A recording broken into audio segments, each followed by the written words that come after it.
A very good afternoon, friends. Myself Swati Sharma. Today we are going to do the third part of the life story of Munshi Premchand. देखिए आज हम मुंशी प्रेमचंद की life story का third part करेंगे. तो शुरू करते हैं. When Premchand was 7 years old, his mother died and his father remarried.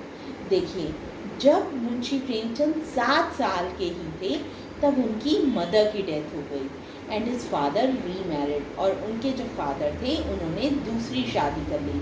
Remarried का मतलब क्या होता है? दूसरी शादी कर लेना. After that the atmosphere in the house became even more better than before. देखिए उनके फादर की शादी, दूसरी शादी हो जाने के बाद घर का जो एटमॉस्फेयर था वो और ज़्यादा ख़राब हो गया, पहले से भी ज़्यादा ख़राब हो गया, बिटर हो गया, कड़वाहट आ गई उसमें. From which Premchand took solace in books. देखिए अपने आप को इन सारी प्रॉब्लम से दूर रखने के लिए, अपनी स्टेप मदर से दूर रखने के लिए, घर के वातावरण से दूर रखने के लिए प्रेमचंद ने सहारा लिया बुक्स का. फ्रॉम अ बुक सेलर, वो एक बुक सेलर से बुक्स लेते थे. He began reading translations of countless novels. उन्होंने पढ़नी शुरू कर दी ट्रांसलेशंस किसकी? नॉवेल्स की. काउंटलेस क्या होता है? जिसकी गिनती नहीं हो सकती. उन्होंने इतने नॉवल पढ़े फ्रॉम वर्ल्ड लिटरेचर. उन्होंने सिर्फ इंडिया के नॉवल ही नहीं पढ़े, उन्होंने पूरे वर्ल्ड के नॉवल पढ़े. At the age of 15, against his will, he married an ugly girl, older than him.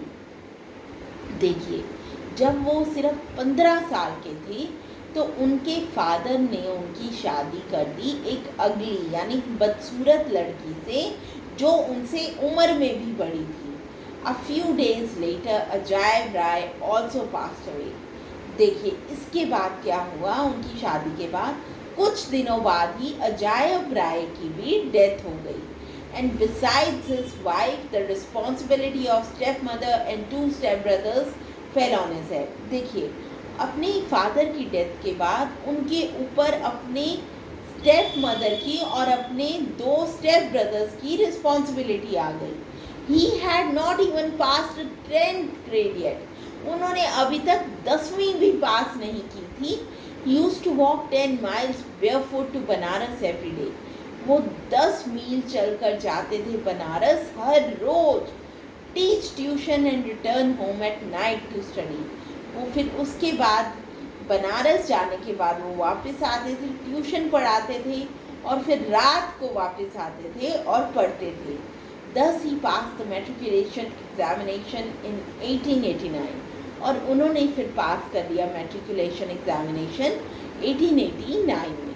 He did not get admission in the college due to poor arithmetic. देखिए उन्हें college में admission नहीं मिल रहा था क्योंकि उनका अरिथमेटिक में वो पुअर थे, उन्हें अच्छे से नहीं आता था. So he got a job in a school. तो उन्होंने क्या किया? उन्होंने एक स्कूल में जॉब करनी शुरू कर दी.